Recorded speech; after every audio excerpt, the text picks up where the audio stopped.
Hi, Tim McClone, McClone Brothers. Hope everyone's doing well. I wanted to touch base today on the PPP, Paycheck Protection Program, and the forgiveness loan portion of that program. There seems to be a lot of confusion on the program. I had to work with a client yesterday. I have some contacts at Chase Bank. Chase Bank is open, and I had to work with SBA reps to figure this out for my client. So I just wanted to share this information with you. It was an arduous process to kind of navigate this, and I just wanted to tell you what I learned. So the Paycheck Protection Program is for small businesses. There's over 30 million small businesses in the United States. This was part of the 2 trillion plus stimulus package where they, offered small business 350 million allocated for small businesses. Now we're doing another program. Mitch McConnell is pushing through possibly another $250 billion. But as of right now, probably millions of people have already sent in their applications for this. What you need to know, the money is limited and it ends June 30th. So both sides are politicizing this. So we don't know if the 250 is going to go through for the other rounds of these stimuluses.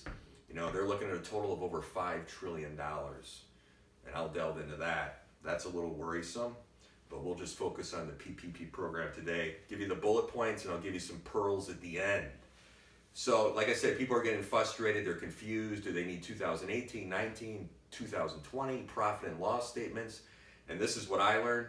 They're asking you to upload and submit these payroll forms for 2019. Why 2019? Because 2019 determines your loan size. The forgiveness portion of this, and that's what everyone's interested in, is based on your 2020. So items needed, number one is a 2019 W-3s. That's an annual form for all your W-2s. Will be just one form. So ask your attorney, if your attorney's an accountant, your attorney handles that stuff, or your accountant, your payroll administrator, and they can help you with that. So your 2019 W-3s, number one. Number two, you'll need your 2019 IRS quarterly forms. So that's the 941 form, and that's going to be for Q1, Q2, Q3, and Q4.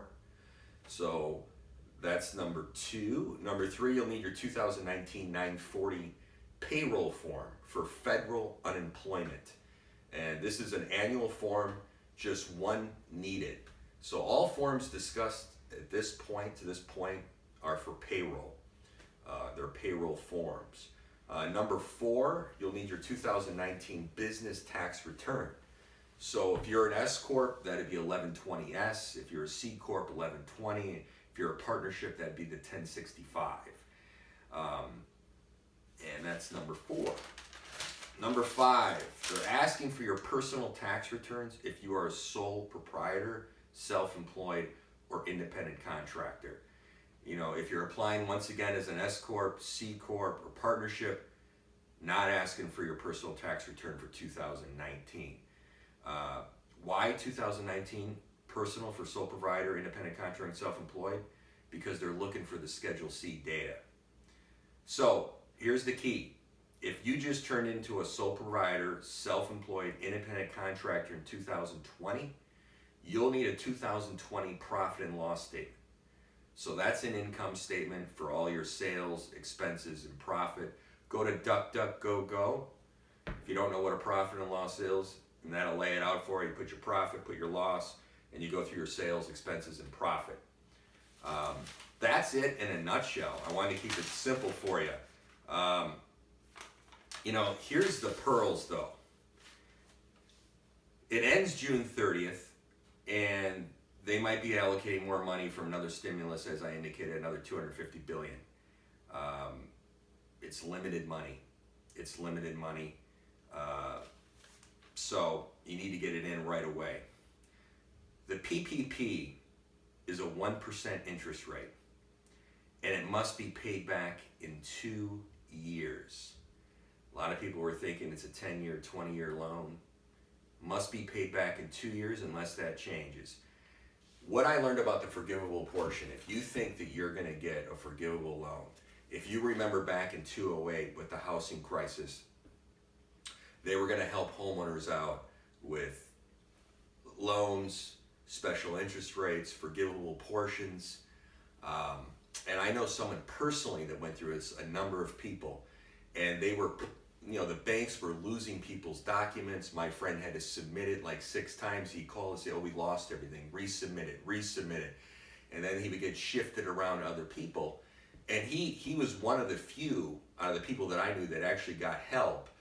And they lowered his interest rate for a short period of time, and then that interest rate would go back up. There was no free money. It was a gray area. But what the banks did is the banks got all this money from the federal government, and it just, when they looked at their business model from a profit perspective, it behooved them to let people foreclose. So a lot of, majority of people didn't get help. And my concern with this program is the federal government says, oh yeah, it's a forgivable loan, but when it gets down to SBA and the banks, they got a lot of power to set the terms how that's going to work.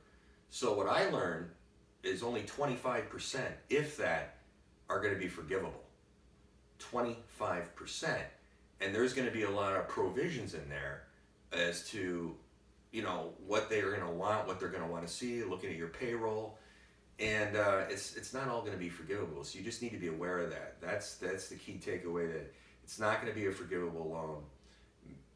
What I'm hearing, like I said, 20 to 25% may qualify for that. It's going to be a 1% loan, and it needs to be paid back within 2 years. So, it sounds wonderful when, it's explained to you from the administration and what's going to go on with this program. But when it trickles down, you just need to be aware of that. So millions of people have already applied. I couldn't get into the website. I had to go back and forth, and I had a rep on the phone. I was able to get a friend of mine and get some help with that and get the initial form submitted, and then go through the process. But get this information in right now, because I can't stress enough, it's limited money.